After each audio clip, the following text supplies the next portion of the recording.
La mémoire est très importante et la souffrance des Noirs n'est pas assez prise en compte. Aujourd'hui, dans le noir, par rapport à ce que nous avons subi, la colonisation, l'esclavage, la souffrance des Noirs n'est pas assez prise en compte. Parce que si pour eux, il s'agit de sauvegarder l'histoire, pourquoi il n'y a pas de statut de criminel, de génocidaire comme Hitler ou de Pétain qui font partie de l'histoire malheureusement. Mais vous le constaterez, vous voyez par vous-même que les statuts de Hitler et de Pétain, on n'en trouve pas dans les places publiques, sur la place publique.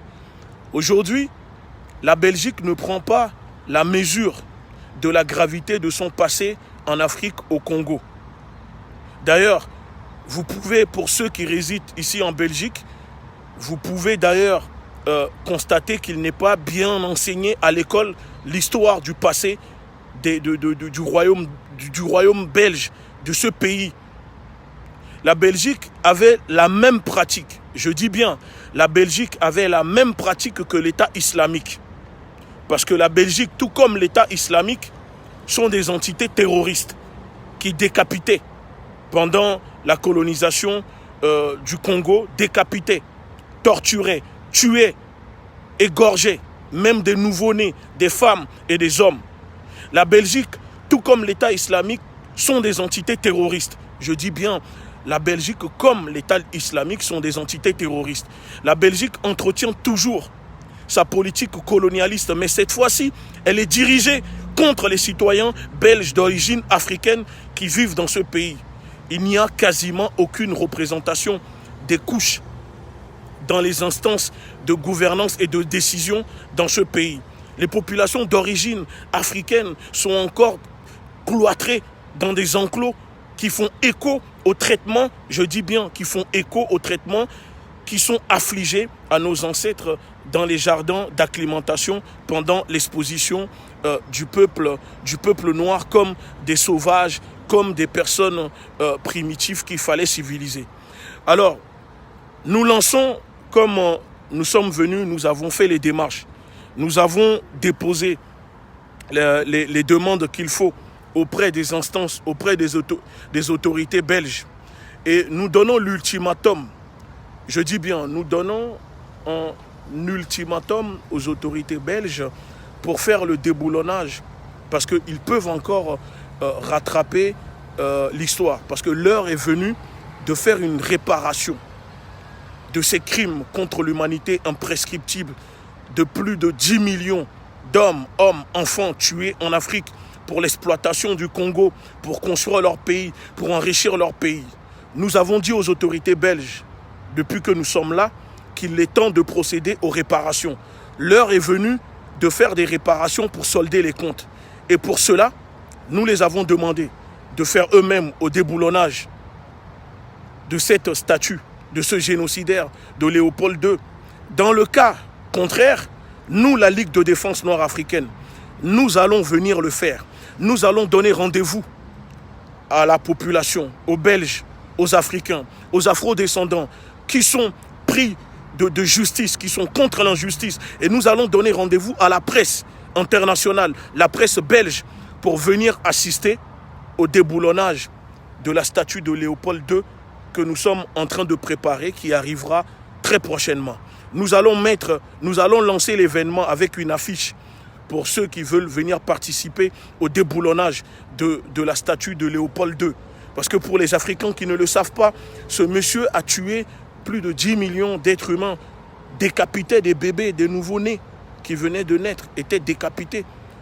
Parce que dès qu'ils étaient un peu récalcitrants, quand ils refusaient de se soumettre à l'autorité du royaume belge, on les tuait. Donc, de toutes les anciennes entités coloniales, le royaume belge s'est particulièrement distingué par sa cruauté inouïe. Je dis bien distingué par sa cruauté inouïe. Il n'était jamais à court d'idées. Le royaume belge n'était jamais à court d'idées pour infliger encore plus la souffrance à nos ancêtres. Le royaume belge fut l'équivalent, je dis et je persiste et je signe l'équivalent de l'État islamique au XVIIe siècle. Parce que le royaume belge procédait par décapitation, castration, viol et meurtre sur n'importe quel noir qui exprimait la moindre résistance, fatigue. Sa barbarie, comment vous dire, sa barbarie allait jusqu'au meurtre des bébés, des nouveau-nés, pour punir les plus récalcitrants.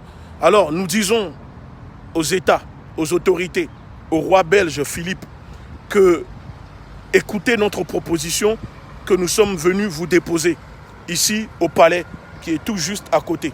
Le palais est derrière. Il faut faire le déboulonnage du statut de Léopold II.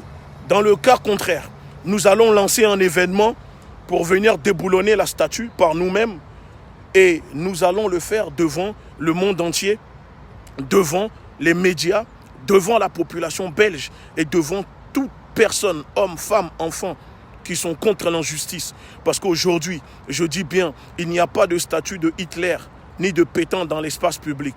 Alors l'État belge, le roi belge, les autorités belges doivent le comprendre que ce monsieur a tué plus de 10 millions d'Africains au Congo.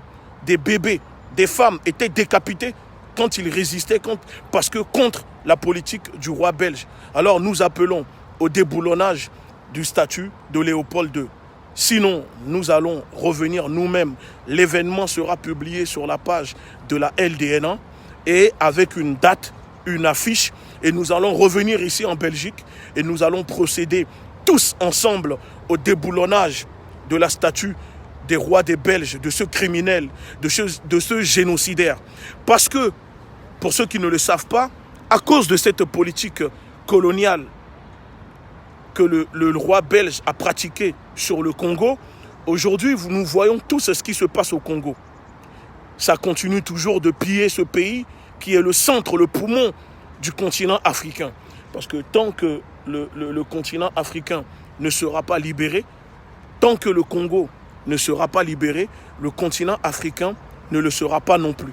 Donc nous savons tous qu'aujourd'hui, le Congo est en état de se faire balkaniser à nouveau pour pouvoir permettre à ces multinationales, à ces entités de continuer à piller ses ressources. Et nous voyons les meurtres, tout ce qui se passe au Congo. Et la réparation pour stopper tout ça passe par là. Il faut que l'État belge reconnaisse ces crimes. Puisque quand il y a reconnaissance, il doit y avoir réparation. Les descendants de ces millions de hommes, femmes, enfants tués n'ont pas été dédommagés et l'heure est venue de procéder aux réparations. Alors nous donnons rendez-vous à la population très prochainement. Nous allons lancer la date pour venir participer tous ensemble au déboulonnage du statut de Léopold II, de ce grand génocidaire que le royaume belge continue d'idolâtrer. Et il faut enseigner l'histoire de Léopold II, de ses crimes imprescriptibles contre l'humanité dans les écoles à la population belge. Voilà pourquoi nous sommes venus en Belgique. Nous avons fait les démarches. On s'est fait entendre. On a déposé les courriers aux instances pour qu'ils comprennent que nous allons revenir devant les caméras du monde entier avec la population pour déboulonner cette statue qui représente le passé très sombre, criminel de la Belgique et qui continue encore aujourd'hui en Afrique. Voilà, nous sommes ici actuellement en Belgique. On arrive à la fin de notre séjour.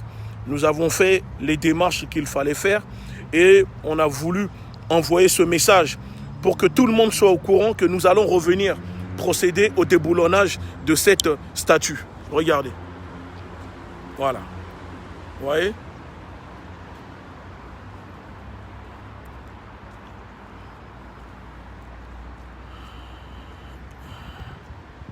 Voilà. Nous sommes là. Donc c'est pour vous dire que on vous donne rendez-vous très prochainement avec la Ligue de défense noire africaine pour procéder au déboulonnage du statut du roi Léopold II. Le passé, c'est très important si vous voulez solder les comptes et procéder aux réparations. Alors, l'heure est venue de faire des réparations et de restituer tout ce qui appartient aux Africains, au peuple africain, que ce soit le reste de Patrice Lumumba, que ce soit les crânes de ces êtres humains que vous avez tués, décapités, que vous exposez dans vos musées.